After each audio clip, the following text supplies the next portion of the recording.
Hi there, all my crafty friends, and welcome to my channel.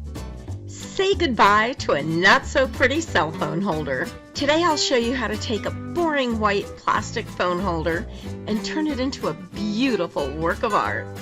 I'll be using a napkin and some printed images. So if you're ready, let's make a mess. This phone holder was shiny plastic. So the first thing I did was spray it with a matte sealer so that everything I'm doing will stick to it. I'm separating the layers of the napkin, and I'm only going to use the top layer with the print on it. I got this napkin from DecoupagNapkins.com, and I'm going to tell you all about them in just a minute. I'm ripping it into a bunch of pieces and removing all the cut side edges. When decoupaging, torn edges blend together better than a sharp cut edge. DecoupageNapkins.com has such a great selection of rice papers as well as napkins that you can purchase one at a time. Rub-on transfers, molds, modeling clay, stencils, stamps, scrapbook paper, and much more. Over 5,600 products. They are wonderful to work with and send out their orders fast. They offer several automatic discounts when checking out on orders over $50, $75, and $125. Subscribe to the newsletter by entering your email address, and you'll receive 10% off your next order. Make sure you check them out. I'll leave you a link in my description box below. They now carry a couple of new lines of paint: Dixie Belle chalk and mineral paint, as well as clay mud paint. The colors available in both these lines are enough to make you swoon. No joke, they're beautiful. I'm putting a piece of the napkin on a cut-up Ziploc bag and spraying it with some water. I'm smoothing it a little bit on the edges very carefully to pull out any wrinkles or bubbles. Now I'll paint the side of the holder with Mod Podge, and then I'll turn the plastic and napkin over and place it on the holder together. Then delicately smooth out any bubbles. At that time, the plastic can be removed. I go around the edges of the napkin very carefully with a paintbrush to make sure it's adhered all over. Then I'll continue with all my pieces until the entire holder is covered. I'm putting the pieces everywhere and overlapping them so it looks like patches. This will create a really cool effect when I'm done. I'm not removing any of the pieces that are overhanging the edges or covering the hole at this time. Once it's dry, I'll take care of that. I'm using the water method of decoupaging. I have a video showing exactly how to do this method, step by step. I'll make sure to leave you a link in my description box below. And there's also a link above. All the products and tools I use in this video will be listed below in my description box. Each one has a blue link to make it easy for you to find them.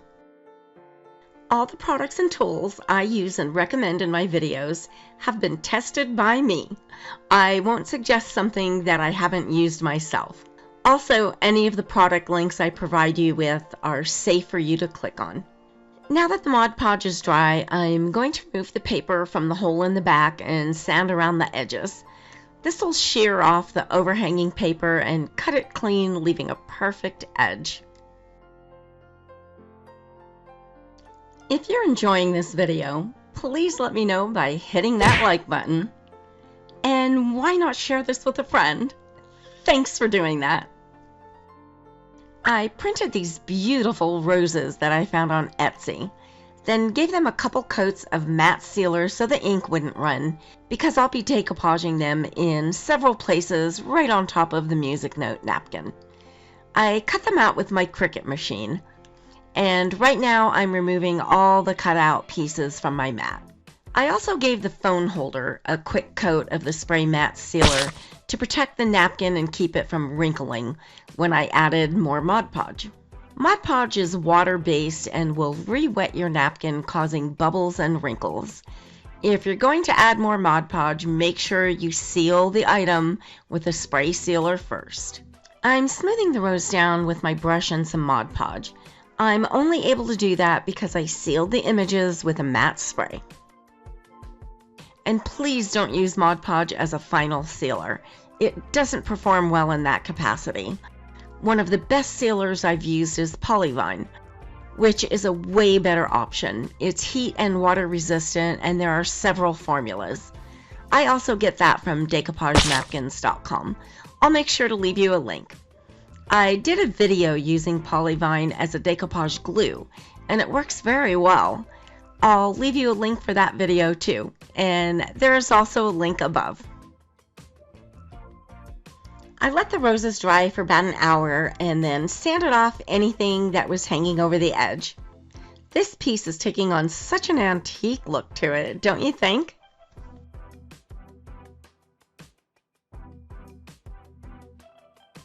I'm going to make this look even more vintage by adding a crackle finish. I'm using Pentart's Fine Line Crackle Varnish. It's a two-part system, and I'm brushing on component number 1. I'll let that dry for about an hour or so until it's clear. Where are you watching from? Let me know in the comments. It's fun to see what cities and countries you are all watching from. I'm filming from Las Vegas, Nevada in the United States. Once dry, I'll brush on component number 2. This step is an amber color. Use thin, even strokes. If you get a buildup or drips anywhere, it'll show when dry. I'll let this dry for a couple of hours. Once dry, you'll see the cracks. After using Fine Line Crackle Varnish, you cannot use any water-based products. It will ruin your crackle finish. You can only use solvent-based antiques and sealers. I'm working on some great projects for the upcoming weeks. I'll be doing some decoupage, more 3D air dry clay, and mason jar decorating. Make sure you subscribe so you don't miss any of them. If you'd like to be notified anytime I upload a new video, click that bell. You can use a heat gun or blow dryer for just a couple of minutes to make more and deeper cracks.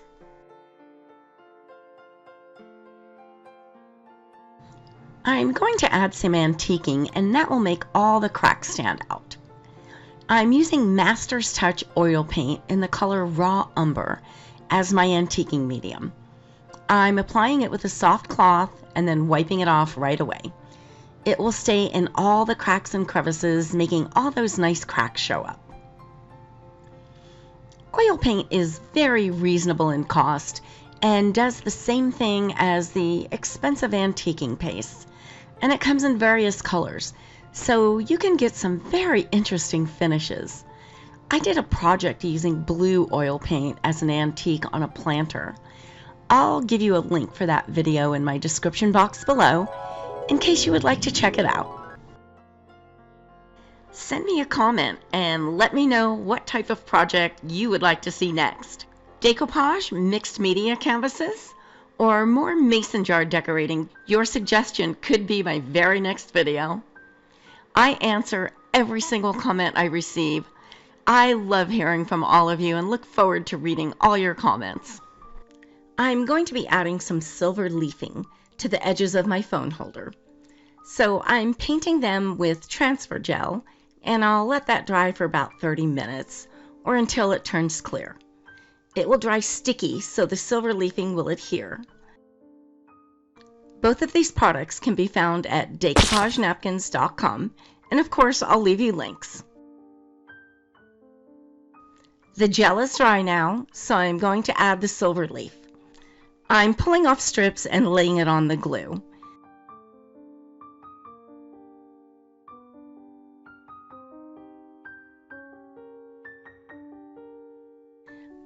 I'm brushing off the excess with a paintbrush. It will attach only where I painted the gel.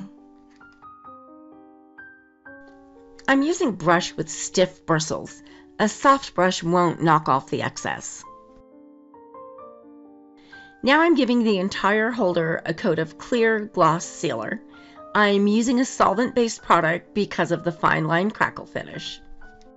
I'm also making sure to add the varnish to all the silver leaf on the edges. If you click the picture on the right, you'll be taken to one of my playlists that has other similar decoupage tutorial videos. Thanks so much for watching, and I hope you enjoyed this video. Don't forget to subscribe by clicking my picture in the top right corner so you don't miss any future videos.